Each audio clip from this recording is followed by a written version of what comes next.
سلااو لێبێت لە کوێوە بەشداری؟ خير بێ جدهۆکیا ساڵی ماس بخۆل هەولێرە جیم بجا تقريبا هەیڤێکم هاڤیڤیەنە حتا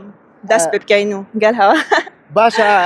ڕۆژانە وەرزش دەکەی؟ ڕۆژانە ئەچمە پارکە سامی بجا دەرفتەکە و گەلێک باش بەڕاستی بۆ خەلکی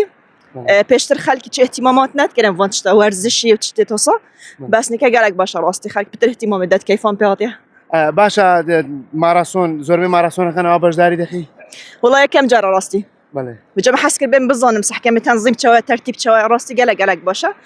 و ئینشاڵڵا هەمی جارە هەسابیتە باشتریش بیتە زۆر باشە هەست دەکەی چی جیاوازە لەو ماراسۆنەکە ئەمڕۆ بینیت؟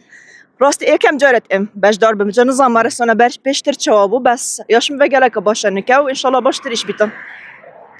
زۆر باشە لە دهۆک ماراسۆن بەڕێوە دەچێتن؟ وڵڵا یاشم بە نە هەست دەکەی لە دهۆکی ماراسۆن ئەنجام بدرێ؟ ئەس حەزکەم ڕاستن هەمی جیها بیتن هەمی محافەزاتی عێراقی بن پێشبینی دەکەی